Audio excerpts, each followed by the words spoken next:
سب کو سونیا سب کو سونیا ہائے من مونیا سب کو سونیا ہائے من مونیا سب کو سونیا ہائے من مونیا سب کو سونیا ہائے من مونیا سب کو سونیا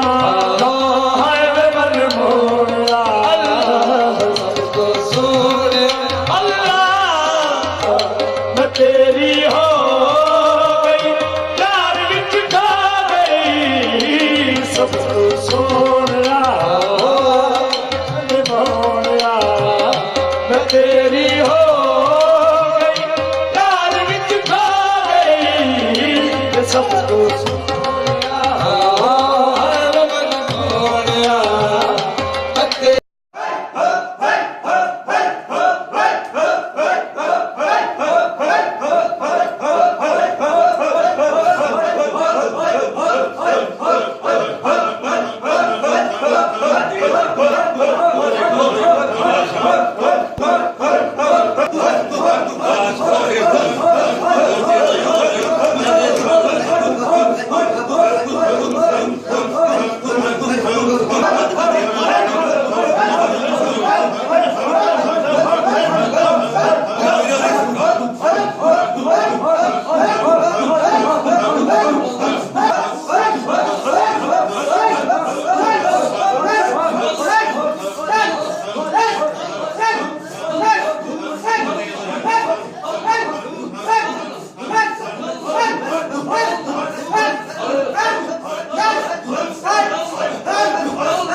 سعودی عرب اور متحدہ عرب امارات جنوبی پنجاب میں کچھ علماء گروپس کو سالانہ 10 کروڑ ڈالر کی مالی معاونت فراہم کرتے ہیں۔ یہ رقم مبینہ طور پر انتہا پسندی کے فروغ میں استعمال کی جاتی ہے۔ وکی لیکس اور ڈان میڈیا گروپ کے جاری کردہ ایک امریکی خفیہ مراسلے کے مطابق جنوبی پنجاب میں اہل حدیث اور دیوبندی مکتب فکر کے علماء کو سعودی عرب اور متحدہ عرب امارات کی مختلف تنظیمیں سالانہ تقریباً 10 کروڑ ڈالر کی مالی معاونت فراہم کرتی ہیں۔ لاہور میں امریکی سفارتکار برائن ڈی ہنٹ کے 13 نومبر 2008 کے اس مراسلے میں انہوں نے اپنے جنوبی پنجاب کے دوروں اور سرکاری اور غیر سرکاری ملاقاتوں کے حوالے سے لکھا ہے کہ یہاں جہادیوں کی بھرتی کا سلسلہ منظم طریقے سے جاری ہے اور اس مقصد کے لیے بہاولپور میں 2 اور ڈیرہ غازی خان کے نواح میں ایک مرکز قائم ہے۔ برائن ڈی ہنٹ کے مطابق جنوبی پنجاب میں دیوبند اور اہل حدیث مدارس و مساجد کا ایک نیٹ ورک موجود ہے جسے بیرونی مالی مدد ملتی رہتی ہے۔ لاہور میں امریکی قونصلیٹ کے سابق سربراہ برائن ڈی ہنٹ کی طرف سے 13 نومبر 2008 کو امریکی حکومت کو لکھے گئے ایک خط میں انکشاف کیا گیا ہے کہ جنوبی پنجاب میں اہل حدیث اور دیوبندی مکتبہ ہائے فکر کے علماء کو سعودی عرب اور متحدہ عرب امارات کی مختلف تنظیمیں سالانہ قریباً 10 ملین ڈالر کی خطیر مالی معاونت فراہم کرتی ہیں اور یہ سب بظاہر ان حکومتوں کی براہ راست مدد سے کیا جا رہا ہے۔ برائن ڈی ہنٹ نے اس وقت اپنے جنوبی پنجاب کے دوروں اور سرکاری اور غیر سرکاری ملاقاتوں کے حوالے سے لکھا کہ جنوبی پنجاب میں جہادی بھرتی کا منظم سلسلہ جاری ہے۔ حالانکہ یہ علاقہ مسلمانوں کے بریلوی فرقہ کی اکثریت کا حامل ہے، جو کہ روایتی طور پر دیوبند اور اہل حدیث مکاتب فکر کے مخالف ہے۔ برائن ڈی ہنٹ کے مطابق بھاولپور میں جہاد کی غرض سے بھرتیوں کے لیے 2 اور ڈیرہ غازی خان کے نواح میں 1 مدرسہ قائم ہے۔ آج پاکستان کی پوری قوم اس سزا کے اندر مبتلا ہے۔ انسان پوری اس وقت دنیا کی منافق ترین قوم پاکستانی قوم ہے۔ اب اس نفاق کی کیا کیا شکلیں ہیں؟ نفاق باہمی، اب وہ قوم کہیں نہیں ہے، ڈھونڈ اب اس کو چراغ رخ زیبا لے کر۔ وہ جو قوم ہوتی تھی، وہ جو 45 46 47 میں قوم، وہ کہاں ہے اب تو قومیتیں ہیں، اب تو عصبیتیں، صوبائی عصبیتیں ہیں، کوئی پشتون کو گوارا نہیں ہے، ایک قوم ہم نہیں ہے، اب قومیتیں، عصبیتیں ہیں، نسلی ہیں، لسانی ہیں، مذہبی ہیں، تفرقہ مذہبی۔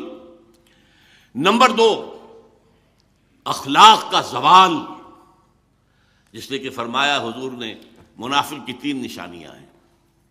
جب بولے جھوٹ بولے، وعدہ کرے خلاف ورزی کرے، کہیں امین بنایا جائے تو غبن کرے اور خیانت کرے۔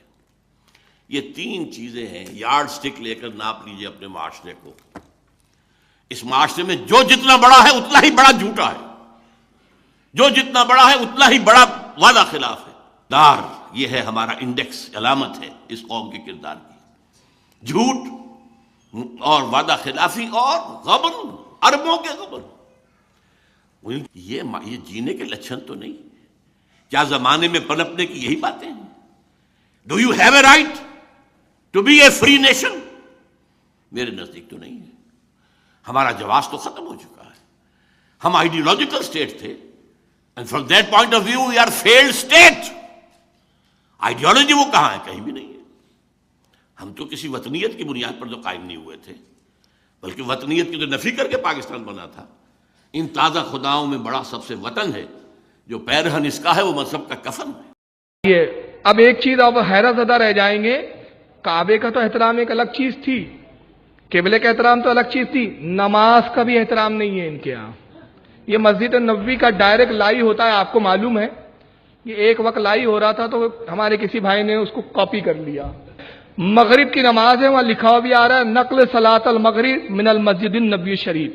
یہ مسجد نبوی شریف کی ڈائریکٹ لائی ہو رہی ہے مغرب کی نماز۔ امام مسجد نبوی کا کیا کر رہا ہے ذرا دیکھیے اس کو۔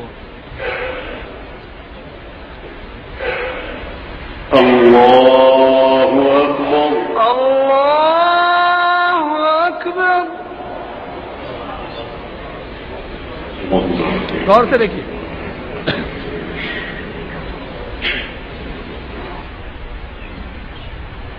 انتظروا دقیقہ۔ موبائل آ گیا صاحب کا، میرے ہاتھ میں موبائل ہے، موبائل بچ گیا وہاں، تو آپ کہتے ہیں اتدرکوا دقیقہ، معمولی سی بات ہے، معمولی سی بات ہے۔ چلے انتظروا دقیقہ۔ مائک پہ اعلان کیے، چلو جان دو، بعد میں دیکھیں گے نماز کو۔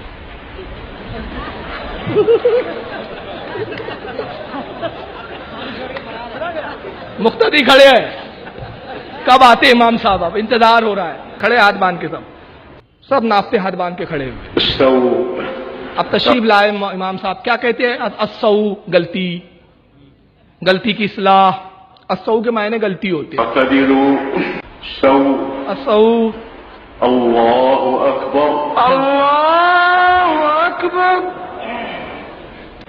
اب اندازہ لگا رہے ہیں، یہ مسجد نبوی کے امام صاحب نبی کی مسجد میں امامت کر رہے ہیں اور نماز کا احترام نہیں ہے، موبائل کا امپورٹنس ہے ان کے پاس۔ چل When did the Messenger sallallahu alaihi wasallam become a messenger? At what age? 40. And at the age of 40, he started doing da'wah, yes? As-Sadiq Al-Amin. Did he ever talk to them about Islam before the age of 40? No. He did business with them. He lived with them. He was neighbors with them. He was friends with them. He ate with them. Yes? He talked with them every day. He helped them. He gave charity to them. That's all they had with him. For 40 years, the only thing they knew was As-Sadiq and Al-Amin. And they knew that the most responsible person in our entire city is one person. Who is that? Muhammad. They don't call him Rasulullah yet. Sallallahu Alaihi Wasallam. now. That's your step one. Your step one as an ummah, my step one as an ummah, is we have to show the character of Rasulullah sallallahu alaihi wasallam, as-Sadiq and al-Amin, to the entire world. So when they think of Muslims, they think of someone honest. When they think of Muslims, they think of someone they can trust. Right now, it is so bad, we can't even trust each other. We can't even trust each other. We lie and we cheat. We lie and we cheat in business. We lie and we cheat in our families. We lie and we cheat in inheritance. We lie and we cheat in our jobs. We lie and we cheat in our tax forms. We lie and we cheat every chance we get. We lie and we cheat. We're cheating people. We're lying to people. We're dishonest to people. And then we talk about the deen of Muhammad sallallahu alayhi wasallam, the da'wah to Islam, the sharia of Rasulullah sallallahu alayhi. Wait a second, hold on. 40 years first. Step one. Step one. Nobody thinks we're honest right now. Nobody thinks we're trustworthy right now. That is our priority. That is when da'wah actually makes sense to people. Because before you even open your mouth, they love you. They love you.